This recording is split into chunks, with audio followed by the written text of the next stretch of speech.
How you doing, bro? I'm doing. How boys doing? You guys doing good? Yeah, Yeah, man. Yeah, absolutely. we're doing as good as we can. You know what I mean? Right now, that's why we're doing this show, dude, so that we can help everybody that's been trying to get out there with their music. And this year has been a tough year, dude. So Yeah, it's you been know, uh, you it's know been, quite a year, that's for sure. It's been wow. Yeah, I mean, it's one of those things you think about, and you're like, it's. I mean, it's like a lot of things that are like really terrible. You kind of sit there and you go, that'll never happen, or like you don't even think about it, and then Yeah. it happens, and you're like, what the fuck is going on? yeah, You're so lost yeah. in the whole It thing. kind of is out of one of those like science fiction horror movies type thing, isn't it? You know what I mean? Like, Well, yeah, yeah, it yeah. felt right at Like the one where the pods come down, you know what I mean? And the people like Invasion of the Body Snatchers or whatever. Waiting for Donald Sutherland to just be like, I all know. that. It's kind of weird like that, man, because it was like, what the hell's going on? did I get stuck in a Cloverfield moment? Like what's going on? Exactly. 100%. Exactly. Just like that as well. Well, before we get any further, ladies and gentlemen, welcome to another episode of A Lot's Happened Since Yesterday. A lot's happened since yesterday. I figure we got to throw that out there. A lot has happened. That's probably like the best podcast like name ever. That Like, honestly, it hit us like a ton of bricks, man. That's exactly why we named it that, especially after this year, right? dude, it's like a lot has happened since this year. And it's like, well, now what? You don't even want to ask. You're like, okay, after this year, fuck, I don't even want to ask what's going to happen tomorrow. I just want to go see a movie or something. Can we just go that? Just take one baby step, you know? Exactly. Yeah, yeah. Anyways, our guest today, people, Alfonso Civile. How you doing, my brother? I'm well, man. Not too bad. Not too bad. Another day in the life, living in paradise of COVID 2021 now. Best we can do, right? Yeah, I can't believe it's been literally a year. It has been Yeah. a year of a pandemic. And I Yeah. remember when they were like, oh, about 2 months, and I'm like, yeah, shit's not 2 months, bro. Like if history shows us, be like at least a year, maybe two. Yeah. Yeah. Now we're going on the year. And it's funny because everybody's talking about, oh, they're doing the rollouts and cool. We're getting the rollouts. There's light at the end of the tunnel. But still, realistically, what? Before everything goes back to any form of normality, we still got months ahead of us, man. It's probably, like you said, it's probably going to be closer to 2 years before all is said and done.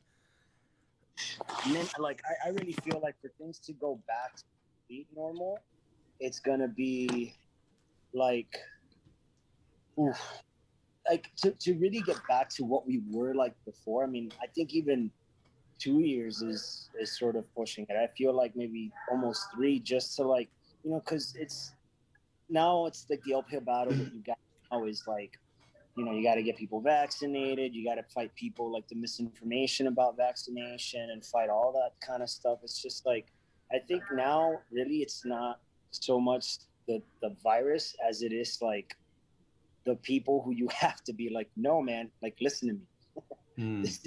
This is important. Yeah. Yeah.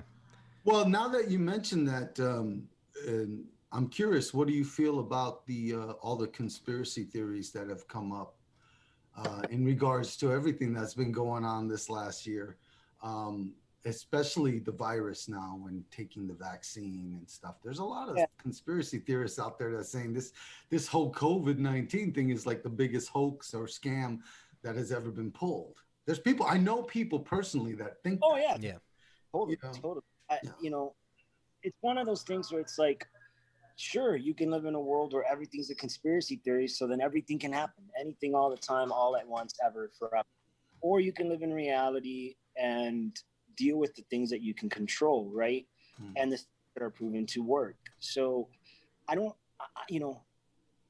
like to seek a lot of knowledge. I like to read a lot, and really, when you look at it, it's like, and you just look at the statistics of what conspiracies have become true and which are just completely false, it's not even close. It's like out of like every 200 conspiracies or something, like maybe one is half right, maybe. Yeah. You know?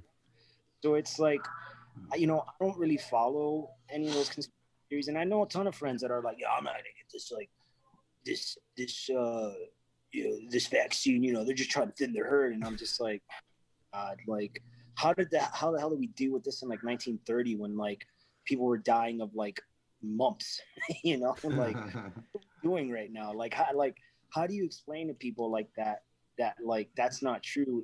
Just look at history, like we're dying of plague, right? And then we like, you know, we've come so far. So for me, I don't really think it's any conspiracies or anything like that.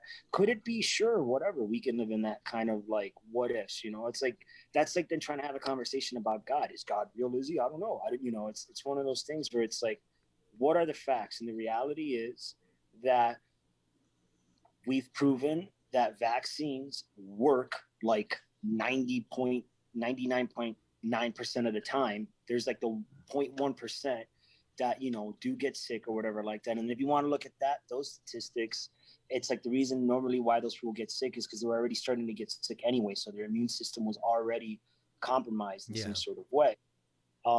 You know, both of my parents are doctors, just not in the United States, in the Dominican Republic. So I come from a medical family who really believe in medicine, really believe in science, you know, and also weirdly enough, somehow are super Catholic, so it's like the weirdest like dichotomy in the world. You know, two things that shouldn't coexist but do. So for me, it's just, you know, it's a numbers game, it's a science game. I trust in science. We've come this far. You know, the reality is we as a society didn't act fast enough because we got complacent. It was like, this can't happen to us, and that's okay. Like, I get it. I know why it happened, but I think moving forward now that we've sort of seen the outcome, we can deal with this better. So for me, it's not really a conspiracy. It's just kind of like, this is the reality that we live in. We have to deal with it. There's ways to get through it. And if we all just kind of just shut the fuck up and just do what we need to do collectively, we'll get out of it just fine. Like we've done a million other times. 100%. But, you know, the once you start raising like social discourse and like you start, you know, now you have the internet as well and all this other shit that factors in, and you have to like, now it's not, like I said, you're not combating the virus anymore. You're combating like everything that surrounds the virus. The virus is like the 1% thing that like can be fixed. The other stuff is like the 99% stuff that we have to like keep attacking, you know? Well, and I think the biggest thing with that too, especially for the conspiracy theorists, is people don't like to think they have no control. You know, this wasn't an American thing versus a Chinese thing versus a Canada thing. The entire world got kicked in the fucking balls, and you know, exactly. and there's people, and I was one of them for a little while. I'm like, we got to just chill because this is virus doing virus shit. People are gonna get fucked up, and nobody likes the sound of that. And I get that. Exactly. I fucking get it. But that doesn't necessarily mean jump onto the 1% is ruining the world, and you know they're culling the herd. It's like, well, did it ever occur to you that nature might be culling the herd, and we're just trying to stay alive? It could be a possibility too. Yeah. Exactly. I mean, it's these things where you really, if you just sort of dig just surface level into the history of humanity, it's like all the things that are happening are things that have happened in the past repeatedly. Like we've had pandemics like at least 7 times, right? Right. We've had, you know, this sort of social discourse and sort of the reins kind of changing within the demographics of generations. You know, like right now we have like millennials, Gen Z, and then like boomers or whatever. They're all arguing, trying to fucking tell each other who's right, who's wrong. And it's kind of like, dude, this is, you know, everybody's like, oh, cancel culture, they're canceling. And it's like, no, bro, we've done this so many times in the history of the world, in the history of humanity. It's like your parents went against the grain with their parents, and their parents it's the same fucking thing. Yep. The only difference is you have the internet to make everybody dumber. Yeah. Well, and the world is smaller, so everybody's seeing everybody else's plight. And it's like, well, I'm going to get pissed off. And it's like, well, I get it, but why don't you kind of get pissed off about what's happening 20 miles around you? Because if everybody did that, We should be good, because then I don't have time to worry about what happened on the other side of the world. I'm too busy taking care of my people, you know, in the best possible way. That doesn't mean I don't care about them, but how the fuck am I going to save the world? I've got an entire crew of people to worry about, you know? That you can't, we can only control what we can control. You can't step outside of that box and think you're going to control everything else, because it just doesn't work. You know, it's like, you know, I work IT for a big company while we're not on tour and stuff. And I hate corporations. I'm into all that whole, like, fuck corporate America, all that shit. But at the same time, like, there's lessons that I've learned, you know, in working in sort of the corporate space. And a lot of it is, it's like, if you try and do too much all at once, the infrastructure of your plan completely falls to shit. If you focus on the, you know, the specifics of the project, finish those, see them through all the way, and then keep stepping up, then you'll eventually be able to tackle the whole problem as it comes. But if you're like you said, like, if you're like living in you know, Clarksville, Tennessee, and you're worried about what's happening in Atlanta, you know, because you have one friend there, like, that's just not gonna help. Yeah. Like, if there's a bomb in your house, but there's a bomb at like 3 other houses, solve the bomb in your house first, bro, and then, like, move on, you know? Yeah, it has to be that way. But I'm gonna change gears here, because we can go down hours of this discussion. But let's get into your music, brother. Kathy, and you can ask me anything. I love talking about anything and everything. Well, you can ask me any question you want. There's no, like, taboo questions. You can ask me as personal questions as you want. We can talk about whatever the fuck you want. Well, my only worry is I know you got a schedule to keep, so I don't want to be up here and be like, and we didn't say a fucking word about your music, so bye, we'll catch you later. Yeah. So I didn't want to just cut it off, but it really is. I'm Puerto Rican. I'm late to everything. Oh, you're Puerto Rican? Right on, bro. Yeah, I've got Puerto Rican in my family too. Yeah? All right. Yeah. I've got Spanish, a little bit of French, Italian, and Puerto Rican, and that's the bulk of my heritage. Yeah, bro, you're the guy that you call when somebody owes money. You got Italian, you got Puerto Rican, you got the French, brother. You're the guy. Next time somebody owes money, remember that. Hey, don't forget. But I will transition this way. Your band Heartsick is already in a very heavy and aggressive band, right? Oh yeah. Have you been writing during the lockdown? Oh yeah. I mean, like, I have, you know, like I said, I work IT, so for me, it's like, I love just keeping busy. Like, I love task-based jobs kind of thing, you know. Like, I'm the kind of person that, like, you just tell me what to do and I'll just get it done. Give me a list and I'll do it forever and a day. So even before the pandemic happened, we had released the current record that we have now, which is called Sleep Cycles. Excuse me, that came out in 2019 in February. In March of 2019, I was already back at the studio with our guitar player in the band, writing, like, a bunch of new songs. So we've been writing material since 2019 March till now, and then the pandemic hit, and I was like, well, what the fuck am I gonna do? You know, we're not gonna play shows, but we definitely had a plan to, like, put out content and, like, really keep busy and keep the band in people's, you know, and, like, people's, like, front low, because people now, it needs to be like, they have to see something all the time in order for it to, like, not be forgotten.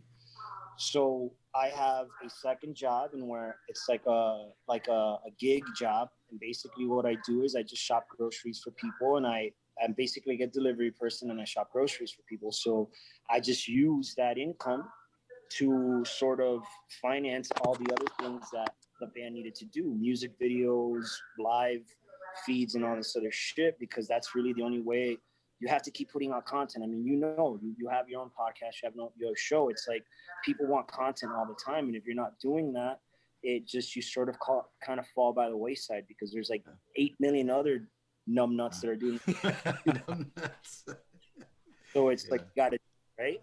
So in between all that, what I did was, you know, we just got together, pulled our money, and we've been in the studio since last year, basically every month, recording music. So it's now 2021, and we've got like 2 or 3 more songs we're about to finish. So we've ended up with like 20 songs or some crazy shit recorded. So it's all done. It's all mastered. So we've got tons of music. So yeah, we spent an entire, year and a half writing, recording, and putting out, content, music videos. We put out, I think, like the record that we have now, it has like 13 songs, and we put out 11 videos for those. We then did a vinyl for that record. So it's like we've been busy, we did, I think, 3 live feeds, shows. So, we're just like, bro. That's awesome, bro. So you guys are staying real busy. I mean, that's what you got to do, right? You know what I mean? So no, honestly, if people are watching this and listening, you need to take notes, because this is how you get shit done. You don't take no for an answer, and you crank out material. That's how you do it. I mean, that's good. And like the thing is too, it's like I come from like a hardcore background when I was a kid. Like I grew up in Miami, Florida. A lot of my friends were into like either hip hop or like hardcore music. Like I grew up listening to like Sick of It All, Madball, all those bands, Nail Bomb, all this stuff. So that kind of scene sort of pushes the whole idea of like DIY, like do it yourself. If somebody's not gonna do it for yourself. So that kind of mentality just kind of pushes us. Our bass player is also a real big hardcore fan. So for us, it was kind of like there was no other options. Like we weren't going to sit around and go, well, I'm going to watch some porn, masturbate, what we're doing. Who are some of your major influences though? As far as bands, dude, I like everything. I'm a really big fan of music, but I'm a fucking metalhead. Like I love fucking heavy metal. Like listen to everything. I like rap. I really do. I listen to country, but like if you're gonna put like 3 different genres in front of me, I'm gonna be like heavy metal every time. I am a tried and true heavy metal head. I fucking love all sorts of metal.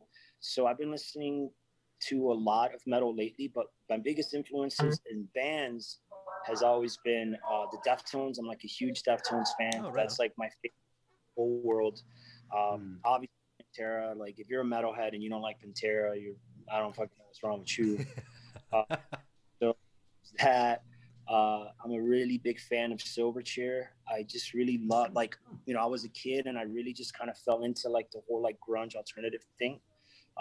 Really big fan of like 80s synth music. There's a band called Gun that I'm just a huge fan of. Who was that you cut out? Gunship. Oh, Gunship. Okay. Yeah. They're super sick. They're like 80s synth wave and they're super awesome. I'm a real big fan of Every Time I Die. I love that band. I think that band's incredible. And then real big fan of Fear Factory. So those, I would say, like, I'm a really big influence. And obviously Korn and all that stuff. I grew up in the 90s, I was born in 81, grew up in the 90s. So it's like all the new metal stuff. Do you like Death Punch? Five Finger Death Punch? Yeah. Do you like those guys? Is that a no? There's some music that's for some people and some no. That's apparently next question. We get conversation about that band, but I'm gonna leave it at I'm gonna leave it at I saw them live. I understand why people like that band. Right. You just don't resonate with you. I get it. Well, usually, and because I'm a fan of Pantera as well, and usually Pantera fans are Five Finger Death Punch fans. I mean, that's you in most cases when I talk to people. If they like Pantera, they usually like Five Finger Death Punch. It's like they're not even in the same atmosphere. And like I said, like it's not that, like, I think that, like, I really try not to, be like, oh, bands suck, because that's not really it. Because at the end of the day, it's all subjective, right? What we like as individuals is for what we like. It's all an opinion. There's no true master anything. There's no true best heavy metal band. There's no true best pop artist. It's just, it is what it is. Yeah. But yeah, for sure. Except for Ariana, come on. She's hot though. She really is. God. But, with Five Finger Death Punch, what I find weird about it is that it's like, as a musician, I know why people like that, because it's designed that way. There is some thing as science to music. Yeah. And it's the least common denominator in why people like that kind of heavy music, and that's okay. But for me, I see sort of past that, and it's kind of like, meh, you know, like I know what they're doing, I appreciate it.